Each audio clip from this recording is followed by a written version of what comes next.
Hello दोस्तों, स्वागत है बीए जंक्शन क्लासेस में शानदार न्यू टॉपिक के साथ। बीए एजुकेशन का फर्स्ट सेमेस्टर का आपका ये पेपर रहेगा। बीए एजुकेशन यानी शिक्षा शास्त्र का रहेगा ये। शिक्षा शास्त्र फर्स्ट सेमेस्टर का रहेगा ये। इसमें मैं आपको 2 लॉन्ग क्वेश्चन कराऊंगा, जिसमें एक क्वेश्चन आपका 25 नंबर का रहेगा। 3 क्वेश्चन रहते हैं लॉन्ग में, एक ही करना होगा आपके लिए। मैं इनमें आपके लिए 2 क्वेश्चन कराऊंगा। इसमें से कौन कौन से क्वेश्चन है बहुत ही इंपॉर्टेंट हैं। एक क्वेश्चन आपका लगभग, इसमें से 2 क्वेश्चन आपके शॉर्ट पूछ लिए जाते हैं लॉन्ग में से। तो आपके 3 नंबर का या 2 नंबर का ये क्वेश्चन रहेंगे आपके दीर्घ शॉर्ट वाले क्वेश्चन। ये मैं लॉन्ग कराऊंगा। इसमें से 2 क्वेश्चन आपके तैयार हो जाएंगे, जो आपका लगभग 30 नंबर के क्वेश्चन तैयार हो जाएगा। आइए तो बने रहिए अंत तक। बीए एजुकेशन फर्स्ट सेमेस्टर का क्वेश्चन रहेगा ये। शिक्षा के विभिन्न मान्य उद्देश्य कौन से हैं? वर्तमान में जनतंत्रीय भारत में किस उद्देश्य का प्राथमिक मिलना चाहिए? उसके पक्ष में तर्क दीजिए। अथवा ऐसे भी पूछ सकता है क्वेश्चन, शिक्षा का अर्थ क्या है? शिक्षा के विभिन्न उद्देश्यों का वर्णन कीजिए। और ऐसे भी पूछ सकता है ये आपसे, शिक्षा के विभिन्न उद्देश्य कौन कौन से हैं या क्या है, उनकी विवेचना कीजिए विस्तृत में। और ऐसे भी पूछ सकता है आपसे क्वेश्चन ये, शिक्षा के विभिन्न उद्देश्यों का वर्णन कीजिए।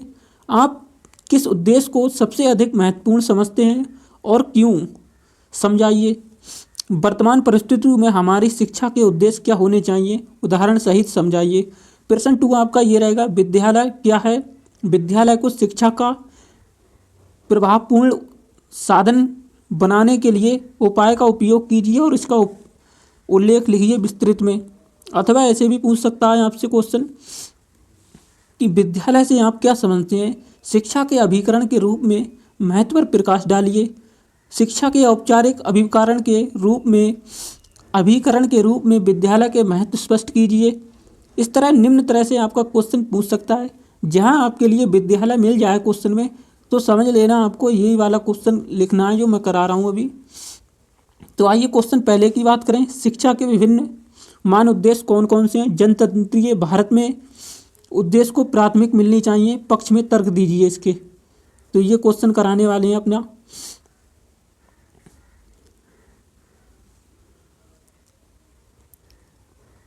उत्तर, शिक्षा शब्द अपने शब्द अर्थ में एक प्रक्रिया का बोध कराता है। शिक्षा शब्द संस्कृति की शिक्षा धातु से आ प्रत्यय लगाने से बना है। शिक्षा का अर्थ है सीखना और लिखना, इसीलिए शिक्षा का अर्थ सीखने की प्रक्रिया से है। शिक्षा बहुत ही, एजुकेशन शब्दों में 2 शब्द होते हैं, ई प्लस एडू से मिलकर बना है। ई का अर्थ है अंदर से और एडू का अर्थ है आगे बढ़ाना है। इस प्रकार एजुकेशन शब्द का बालक की आंतरिक शक्तियों के विकास की क्रिया से है। शिक्षा का अर्थ है कि किस तरह सीखना, शिक्षा और निरंतर चलने वाली प्रक्रिया है शिक्षा। इसी तरह शिक्षा शब्द का प्रयोग संकुचित तथा व्यापक दोनों अर्थों में किया जाता है।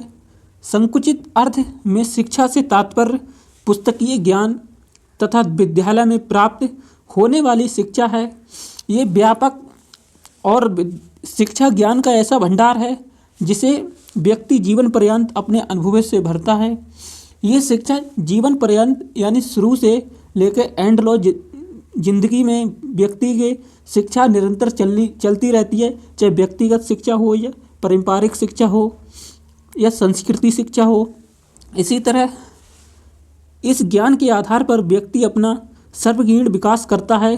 शिक्षा आजीवन चलने वाली विभिन्न विद्वानों, दार्शनिक एवं शिक्षा शास्त्रियों ने समय समय पर शिक्षा के स्वरूप को स्पष्ट करने के लिए इसकी परिभाषाएं दी हैं, जो निम्नलिखित इस प्रकार हैं। अरस्तु के अनुसार स्वस्थ शरीर में स्वस्थ मस्तिष्क का विकास करता है, यानी स्वस्थ शरीर में स्वस्थ मस्तिष्क का ही निर्माण होता है। महात्मा गांधी के अनुसार क्या है इसका, शिक्षा से मेरा तात्पर्य है कि बालक और मनुष्य के शरीर में मन तथा आत्मा के उत्कृष्ट एवं सर्वगीण विकास से है। इसी तरह फ्रिवोल के अनुसार है, शिक्षा एक प्रक्रिया है जिसके द्वारा मनुष्य की अंत शक्तियों यानी अंदर की शक्तियों को बाहर लाया जाता है शिक्षा के द्वारा। इसी तरह पेस्टोलॉजी के अनुसार शिक्षा मनुष्य की जन्मजात शक्तियों का स्वाभाविक प्रगतिशील और सामंजस्यपूर्ण विकास है। यह शिक्षा व्यक्ति के जीवन में स्वाभाविक और प्रगतिशील और स्वयं पूर्ण कार्य करने की इच्छा प्रदान करती है और ये शिक्षा निरंतर चलने वाली प्रक्रिया है। इसी तरह उपयुक्त परिभाषाओं से स्पष्ट है कि शिक्षा एक ऐसा अभिकरण है जिसका उद्देश्य बालक का भौतिक, सामाजिक, मानसिक, आध्यात्मिक विकास करना है, जिससे वह संपूर्ण पर्यावरण के साथ सफल अनुकूल कर सकें। और शिक्षा मानव के आंतरिक तथा बाह्य गुणों का विकास करती है। शिक्षा के द्वारा ज्ञान एवं सांस्कृतिक विरासत का एक पीढ़ी से दूसरी पीढ़ी को हस्तांतरित होता है ज्ञान। जैसे एक पीढ़ी से दूसरी पीढ़ी में ज्ञान निरंतर अपने आप जो है सीखा जाता है और ये एक दूसरे से ग्रहण को प्राप्ति की जाती है। एक व्यक्ति से दूसरे व्यक्ति में शिक्षा को दिया जाता है, सिखाया जाता है इसी कारण। इसी तरह शिक्षा के मुख्य विदित उद्देश्य भी हैं इसके। भाषा की उन्नति के लिए शिक्षा बहुत आवश्यक है।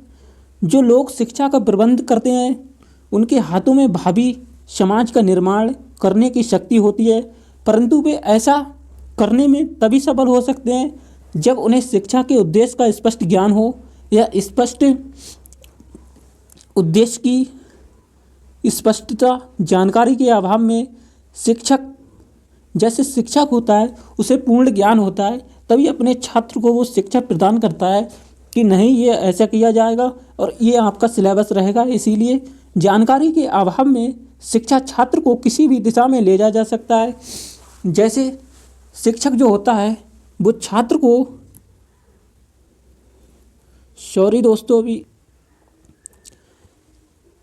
इसमें उनका और समाज का दोनों का भयानक अहित हो सकता है। अतः यह आवश्यक है कि बालकों को किसी भी प्रकार की शिक्षा देने से पहले उनके उद्देश्य को निश्चित कर लिया जाए। इस संबंध में बीडी भाटिया ने कहा है या ठीक ही लिखा है, उद्देश्य के ज्ञान के अभाव में शिक्षक उस नाविक के समान है जो अपने लक्ष्य या मंजिल को नहीं जानता। शिक्षक एक ऐसा है जो अपना लक्ष्य या मंजिल तो नहीं जानता, परंतु जो छात्र हैं उसके स्टूडेंट हैं उनके लिए वो जानता है कि कौन सी मंजिल पे ये जाएगा और कौन सी मंजिल पर जाना चाहता है, उनका ज्ञान ही बता देता है। इसी प्रकार और बालक उस पथ पर विभिन्न मौके के समान है जो लहरों के थपेड़े खाकर किसी किनारे पर लग जाते हैं, जो जिंदगी में आगे चलकर अच्छे हो जाते हैं या डॉक्टर, इंजीनियर ऐसे बन जाते हैं। इसी तरह आगे आइए क्या कहता है शिक्षक। सभी युगों और सभी देशों में शिक्षा शास्त्रियों, दार्शनिक, राजनीतिक और समाज सुधारकों ने शिक्षा के उद्देश्य पर गंभीरपूर्वक विचार किया है। वे शिक्षा के उद्देश्य को निश्चित करने के लिए सदैव प्रयत्नशील रहे हैं। यह उद्देश्य विभिन्न उद्देश्यों के विभिन्न विचारकों द्वारा विभिन्न कालों में प्रतिपादित किए जाते हैं। इन उद्देश्यों का विवेचन निम्न प्रकार है, जैसे कि जीवन कोर्पार्जन का उद्देश्य है कि जॉन डीवू के शब्दों में, यदि व्यक्ति अपनी जीविका स्वयं अर्जित नहीं कर सकता तो वह परजीवी है। जैसे जीवन को व्यक्ति स्वयं जीना नहीं जानता तो वह परजीवी के समान है, वह निर्जीव या परजीवी के समान है। जैसे परजीव जो दूसरों पर निर्भर रहते हैं वो परजीवी कहलाता है, दूसरों पर निर्भर रहते हैं। वह जीवन के बहुमूल्य अनुभव खो रहा है और वह अपने जीवन के जो मूल अनुभव हैं वह खो रहा है। और वर्तमान में इस उद्देश्य का विशेष महत्व है। अभिभावक अपने बच्चों को विद्यालय इसी उद्देश्य से भेजते हैं कि वे शिक्षा समाप्त करने के पश्चात डॉक्टर, वकील, इंजीनियर आदि व्यवसायों में किसी एक व्यवसाय को चुनेंगे। इसी तरह जीविकोपार्जन का उद्देश्य है, एक मुख्य उद्देश्य है। इसे ब्लू जैकेट या व्हाइट कॉलर के उद्देश्य के नाम से जाना जाता है। वर्तमान जीवन की परिस्थितियों में मनुष्य के सम्मुख जीविका कमाने की प्रमुख समस्याएं होती हैं।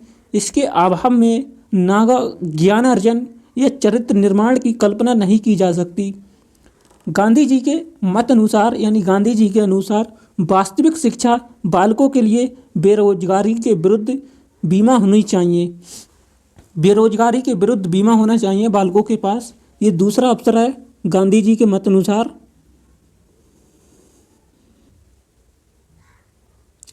पक्ष में तर्क, इसका उद्देश्य मनुष्य का मूलभूत आवश्यकता की पूर्ति में सहायता देना होता है। पॉइंट नंबर 2, इस उद्देश्य की पूर्ति से देश में फैली बेरोजगारी की समस्या का समाधान होता है शिक्षा से। और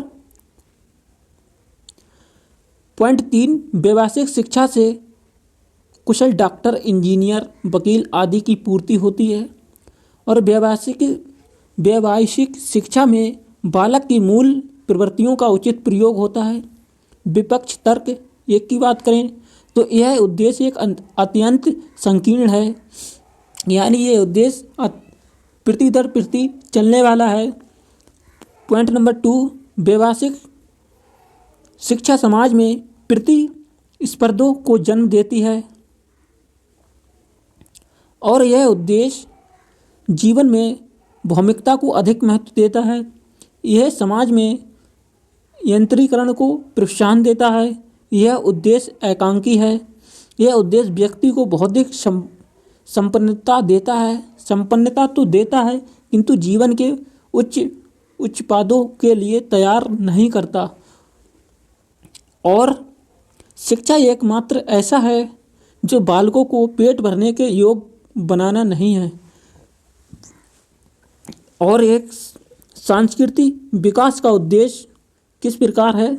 शिक्षा में इस उद्देश्य का तात्पर्य है संस्कृति को एक पीढ़ी से दूसरी पीढ़ी को हस्तांतरित करने में सहयोग प्रदान करना।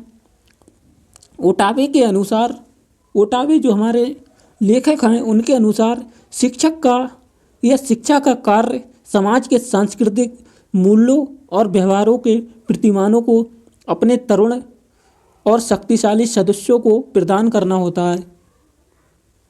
इसी तरह पक्ष में तर्क की बात करें, यानी पक्ष क्या कहलाता है हमारा और विपक्ष, तो मनुष्य को पशुता से उठाकर यानी मनुष्य को जानवरों से या पशुता से उठाकर मानव की ओर ले जाने में संस्कृति का विशेष हाथ रहा है। संस्कृति व्यक्ति के विवेकशील बनाती है, व्यक्ति को विवेकशील संस्कृति बनाती है और संस्कृति व्यक्ति का बहुमुखी विकास करती है। पॉइंट 4, संस्कृति का ज्ञान व्यक्ति को सामाजिक वातावरण के अनुकूल बनाने में सहायता होता है। विपक्षी तर्क की बात करें, एक की बात करें तो संस्कृति विचारों वाले मनुष्य के हाथ में संस्कृति शिक्षा का बहुत ही खतरनाक उद्देश्य माना जाता है या बन जाता है। संस्कृति विश्वास करने के लिए मनुष्य वर्तमान की ओर ध्यान न देकर अतीत की ओर ध्यान देता है। इसका परिणाम कि समाज की प्रगति में बाधा उत्पन्न हो जाती है। केवल संस्कृति या संस्कृत शिक्षा प्राप्त करने ही बालक अपनी जीविका के प्रश्न को हल कर देता है। भारत में संस्कृति के कुछ विशेष प्रतिमान हैं। बाल विवाह, बहु विवाह, जाति प्रथा या जाति व्यवस्था आदि। यह समाज के लिए इतने खतरनाक हैं कि इनको संस्कृति शिक्षा में स्थान नहीं दिया जाता। ऐसे मुख्य उद्देश्य निरे हैं, जैसे संस्कृति शिक्षा मनोवैज्ञानिक है क्योंकि यह बालक की रुचियों, भावनाओं और प्रवृत्तियों का दमन करके उसे केवल संस्कृति प्रतिमानों के अनुसार कार्य करने के लिए बाध्य करती है। और जीवन की पूर्णता का उद्देश्य इस उद्देश्य के प्रतिपादक हर्बर्ट स्पेंसर ने शिक्षा का उद्देश्य ऐसा होना चाहिए जिसमें व्यक्ति संपूर्ण जीवन के लिए तैयार हो सके और जीवन की पूर्णता प्राप्त करने के लिए पाठ्यक्रम में जीवन की प्रमुख क्रियाओं को स्थान मिलना चाहिए। ये शिक्षा का अर्थ है। और पक्षतर की बात करें तो यह उद्देश्य एकांकी न होकर बहुमुखी है। यह उद्देश्य जीवन की महत्वपूर्ण आवश्यकताओं पर बल देता है। यह उद्देश्य व्यक्ति को जीवन की प्रत्येक स्थिति का सामना करने के लिए तैयार करता है। यह उद्देश्य जीवन के समस्त पहलुओं पर विचार करता है। विपक्ष में तर्क की बात करें, इसमें धर्म और आध्यात्मिकता का कोई स्थान नहीं दिया गया है। जीवन की पूर्णता का अर्थ है यह जानना कठिन है और यह उद्देश्य अमनोवैज्ञानिक है। इसमें बालक की रुचियों तथा अभिरुचियों की उपेक्षा की गई है। इसी तरह यह भविष्य की उपेक्षा करता है। इसी तरह आधुनिक भारत में शिक्षा की बात करें तो आधुनिक भारत काल में शिक्षा का क्या व्यवहार रहा है, तो फिर इसमें शिक्षा का व्यवहार रहा है देश और समाज की दशा में परिवर्तन के कारण शिक्षा के उद्देश्यों में भी परिवर्तन आते हैं। जैसे देश के साथ साथ शिक्षा में परिवर्तन आते हैं और उद्देश्य में परिवर्तन आते हैं। अपने वर्तमान समय में बालक के संपूर्ण जीवन को समुन्नत समुच्च करने के लिए एक शिक्षा का उद्देश्य होना चाहिए जिसमें मनुष्य जीवन के सभी पक्षों का विकास हो सके और जिससे व्यक्ति, समाज, राष्ट्र और समस्त आवश्यकताएं पूरी हो सके।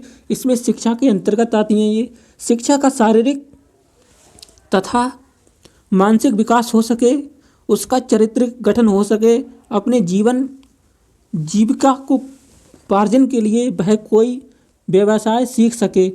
अपने जीवन को जीवन यापन करने के लिए व्यक्ति कोई भी व्यवसाय सीख सके, ये शिक्षा के अंतर्गत आता है और इससे व्यक्ति को जीवन में अपनी प्राकृतिक प्रतिताओं और शक्तियों के विकास का अवसर मिल सके, उसमें सामाजिक और नागरिकता के गुण को विकास हो सके जिससे वह समाज और राष्ट्र की सेवा कर सके। व्यक्ति के मत अनुसार इसमें दिया गया है कि व्यक्ति अपने जीवन के अनुसार जिसमें इंटरेस्ट हो सीख ले और उसके लिए जीवन यापन करे, अपने राष्ट्र और समाज का अपने सेवा करे इससे। इसी तरह आज के स्वतंत्र तथा प्रजातंत्रीय भारत में अत्यंत आवश्यक है कि नवोदित पीढ़ी को एक योग्य बना दिया जाए और यह स्वावलंबनी बनाकर जीवन को सबलतापूर्वक बिता जा सके। इसी तरह ये सब शिक्षा के अंतर्गत आता है। ये क्वेश्चन आपका एक रहेगा, एक क्वेश्चन है ये। दूसरा क्वेश्चन मैं इसी में कराऊंगा, इसी के बाद में नेक्स्ट वीडियो में मिल जाएगा आपको। ये क्वेश्चन आपका 800 शब्दों में लिखना है। यूनिवर्सिटी के अनुसार शब्द चेंज हो सकते हैं और ये ऑल यूनिवर्सिटी के लिए इम्पोर्टेंट रहने वाला है और 25 नंबर का क्वेश्चन रहेगा ये। इसमें 2 लॉन्ग क्वेश्चन भी आपके बन जाएंगे, तो 25 और 2 3, एक क्वेश्चन 3 या 2 नंबर का रहेगा, तो लगभग ये 30 क्वेश्चन आपके पक्के हो गए इसमें। दूसरा क्वेश्चन की बात करें तो दूसरा क्वेश्चन आपका इस तरह है,